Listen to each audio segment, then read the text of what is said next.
Nanawagan sa International Criminal Court o ICC ang isang grupo na ilabas na ang arrest warrant laban sa mga kasabwat umano ni dating Pangulong Rodrigo Duterte sa kasong Crimes Against Humanity. Samantala, mariin namang kinondena ng Partido Demokratiko Pilipino o PDP ang mga inilabas na yan ng ICC. Narito po ang report ni Rainiel Pawid.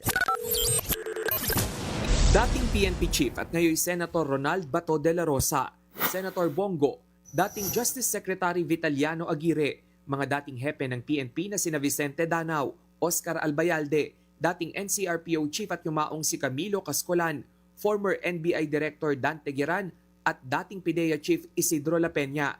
Sila ang 7 opisyal ng nagdaang Duterte administration na pinangalanan ng International Criminal Court o ICC na co-perpetrators o kasabwat sa kasong Crimes Against Humanity sa war on drugs ni dating Pangulong Rodrigo Duterte. Si Senator Go una nang tumanggi sa mga aligasyon matapos ilabas ang naturang dokumento. Wala raw yang basehan, one-sided at wala ring kinalaman sa kanyang pagiging special assistant kay Duterte. Si dating Justice Secretary Aguirre iginiit na wala siyang ginagawang mali. Kung matatandaan, bago pa man maging kalihim ng DOJ si Aguirre, una siyang naging abogado ni Duterte at mga umano'y miyembro ng Davao Death Squad. Kaya depensa ni Aguirre, ginawa lang niya ang kanyang trabaho at walang mali roon. Dagdag pa niya, hindi rin naman miyembro ng ICC noon ng Pilipinas. 2011 nang niratapikahan ng Pilipinas ang Rome Statute at naging miyembro ng ICC. Pero nag-withdraw ang Pilipinas mula sa korte noong Administrasyong Duterte at epektibo noong March 2019. Ayon pa kay Aguirre, hindi rin siya kailanman naging bahagi ng pagpapatupad ng extrajudicial killings noong nagsilbi siya bilang Justice Secretary mula 2016 hanggang 2018.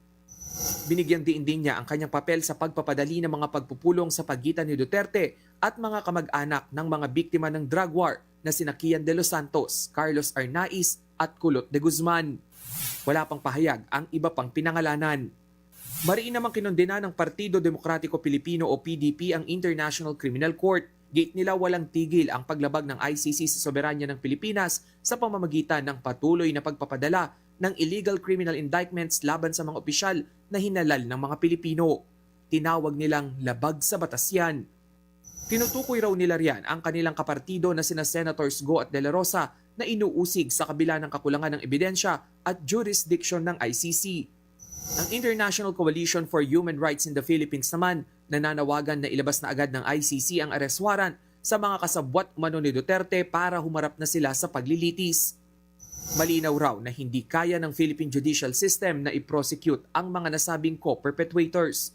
Habang at large raw kasi posible silang manira umano ng mga ebidensya, manakot ng mga witness at isa na ring flight risk. Sa February 23 hanggang 27 gaganapin ang confirmation hearing kung saan tutukuyin kung may sapat na basihan para litisin ang dating Pangulo.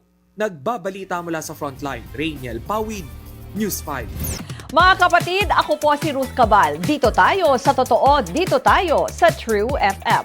Mag-follow at mag-subscribe din po kayo sa aming social media accounts at True Network PH. Diyan po yan sa aming X na dating Twitter, sa FB, sa Instagram, sa YouTube, sa TikTok at sa mga podcast. At syempre, tutok din po kayo sa Signal True TV Channel 19.